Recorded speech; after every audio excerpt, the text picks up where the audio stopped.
Everyone, welcome to lesson 4 of the module 2 of our Spring Security course. So in this lesson, we are going to extend the previous lesson, and if you have watched the previous lesson, we basically implemented the Remember Me service, and I'm not going to talk about what Remember Me service is. You can definitely go back and watch the last chapter.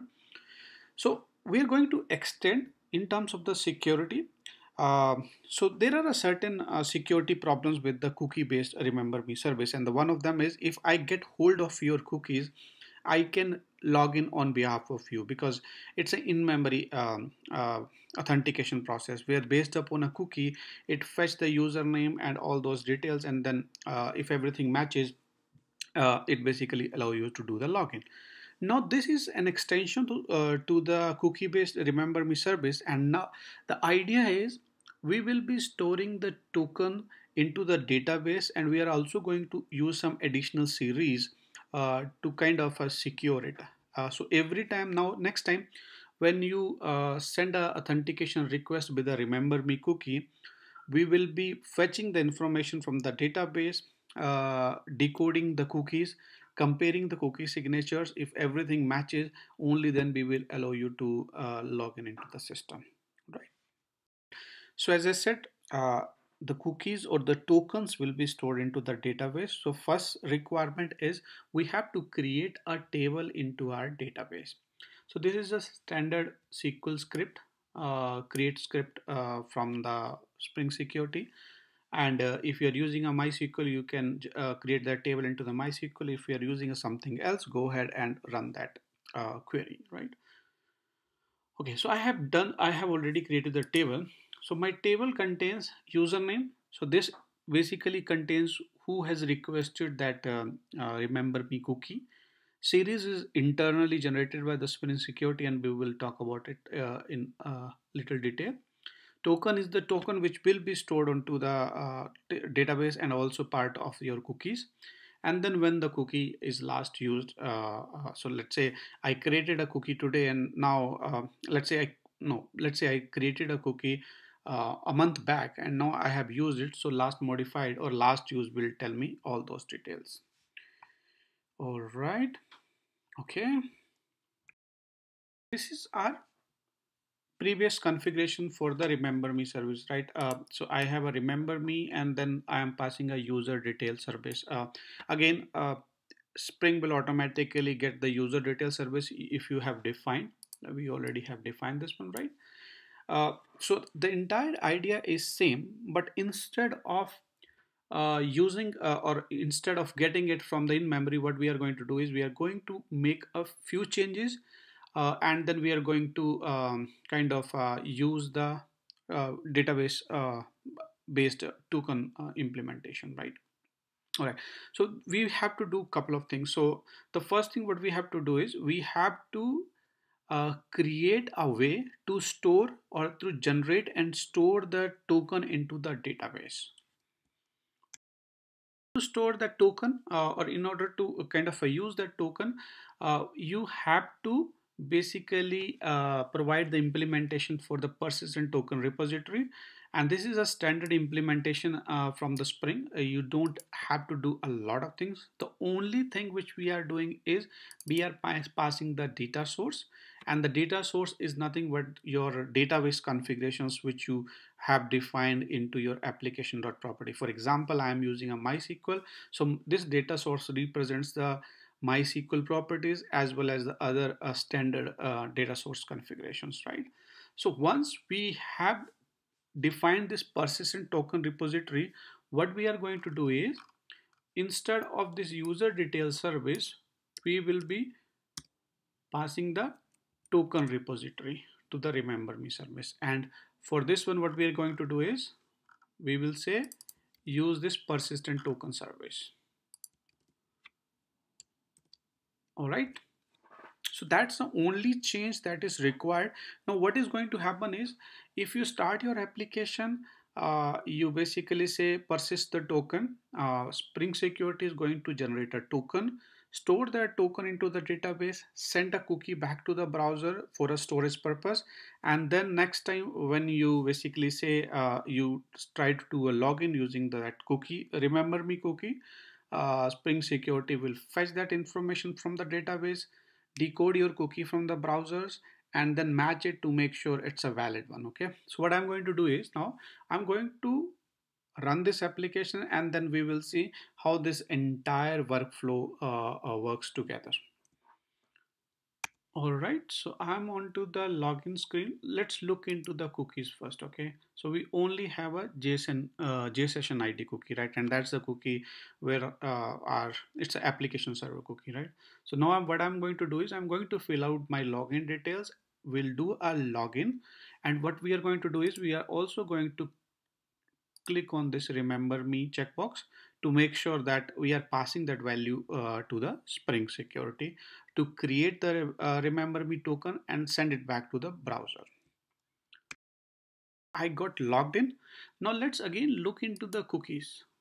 So the dummy cookie we have created is just for a demonstration purpose, but now since we clicked on that checkbox, it created a remember me service. So take a look at the token value. This is the key, or this is the remember me cookie value, right? And now it is going to expire on October 4th 2020. Now what we are going to do is we are going to look into this table. Let's see if we have any value. So we do have a value, but the interesting thing is whatever we are looking here into remember me values is not matching with whatever is stored into the database. And the reason for that one is so it's basically to make sure that it's not matching what we have stored into the database. And now when next time when this cookie will be sent back, it will be decoded, and then we will be getting these two values back. Again, based upon the series, Spring Security is going to fetch that information and will compare the signatures, right? So, so what I'm going to do is, if we before we get into the deeper, before we dive deeper into the internals of the Spring Security, what I'm going to do is I'm going to click onto the sign out. My sign out is successful. Let's look into the cookies.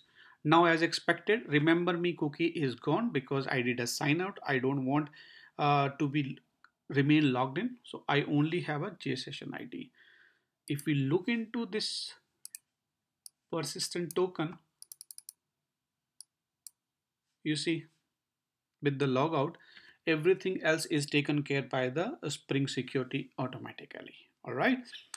So that's give you an idea on how you can change your basic remember me service to a persistent based remember me service. And again, if you go here, you will have all the similar details. For example, if you want to name your remember me cookies to something different, you can always provide all those details, right? So the interface, how you kind of customize your remember me service is still same. The only difference is now we are passing the token repository. Last but not the least, even for this implementation, you have to make sure that there is a user detail service available into the system. That's one of the requirement, and the reason is once you pass the token to the Spring Security, it decodes the token. It tries to find out the user from the database, and then it basically take a call whether they will validate the kind of your cookie or not, right? So that's the reason it basically expecting you to have a user detail service available in your application. All right. For all of you who are curious to understand what is going behind the scene, so let's take an use case where the remember me cookie is already stored, and you again came back to the site, and now your cookie will be passed. So there is a filter, and if you remember from our previous chapters, Spring Security's main stack is the filters. It works mainly onto the filters, the servlet filters, right?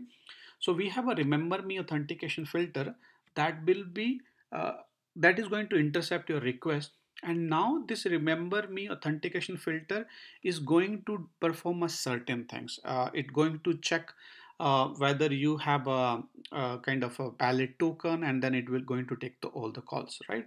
But internally, this remember me authentication filter is going to rely back on your remember me service, which is technically either a token based remember me service or our simple cookie based remember me service. So ultimately it depends what kind of a service we are injecting. So in our case we have used the token based remember me service. Now the next thing internally what is going to happen is they are going to see if the cookie is available into the incoming request, that is the remember me cookie, or if you have named it in something different. Now if there is no cookie, it's a standard request, and then the next set of the filters and next set of the servlet filters will be executed. So let's take a call that the remember me cookie is available. Now there is a decode mechanism because it's not purely one-to-one mapping. The remember me cookie contains a certain information, right? So Spring Security internally going to decode the cookie, and ideally this entire cookie contains two values, right? So when they decode it, it will have two different values. So the array length is, I think, close to two. So right now, if the decode is unsuccessful, it's not able to understand, let's say, the cookie length. There are certain things, I'm not going to get into those details. For example, cookies length, the value should be greater than some threshold and all those things, right? So if something fails during the decoding process, it's a null authentication. That means it will go to the standard security filters, and if you are going to get an error page, you will get an error page. Error, if you're going to get an error message, that's a standard behavior. So let's take an example that the decode is successful, right? So if decode is successful, now the next thing what's going to happen is it is going to compare the signature. And the way it happen is, now if you remember, we have that token stored into the database. It basically going to fetch the token information, going to get the signatures from the cookie value that has been passed into the request. It going to compare it, see if it matches. If it doesn't matches, again the rest of the filters will be called, and then you might get an error or whatever the way you have configured your application. Now if the signature matches, the next thing it is going to do is, if it associated to a valid user account, to make sure that account is not invalid, it's not closed and all those things. If it is closed or it's invalid account, you will again get the same set of process exceptions, and the rest of the filter stack will be triggered. If everything matches, it is going to create a remember me authentication token, and then it is going to create a authentication token. So again, remember one thing, internally Spring is going to use an authentication provider to validate your request and then create an authentication token for you. So for the remember me service, there is a remember me authentication provider that will be used by the Spring Security internally. All right, so I hope that give you an idea, but if you are more curious, what I will say is, you see this remember me filter, click on this remember me filter. I'm going to extend it a little bit. Put a debugger into this do filter method, maybe somewhere here, and then you will start looking into the how it works. So again, if the security context is there is no authentication for a specific user, only then this entire logic will be called. And if you see, there is a remember me service what we have activated, and then there is an auto login process, right? So we are going to talk about the abstract remember me service. Okay, now it basically do a certain level of a validation. For example, your remember me cookie is empty, then your authentication object will be null. That means no authentication is done. If if it matches all these validations, right? If it passes all the validations, now it is going to decode the remember me cookie, and then it is going to process the login, right? So it passes your cookies, tokens, request and response, and I'm also going to give you now. We have two things, right? Persistent token based remember me service and a token based remember me service. Since we are talking about the persistent login based authentication service, right? All right, okay. Now the interesting thing is persistent series, right? So whatever has been passed into the cookies token, remember we decoded it. So the first information contained about the persistent series, which is identical to what was stored into this column, right? And the second thing is the presented token, right? Now with the presented series, what is going to happen is it is going to fetch the persistent remember me token from the database, and then rest of the things will be happen as I explained into the workflow. All right. I hope this will give you an idea how the remember me service works, what are the different variation of the remember me service, and how the stored tokens work in order to verify that the request is coming from the valid users. Thanks for watching this tutorial. If you like my tutorials, please don't forget to subscribe to my channel.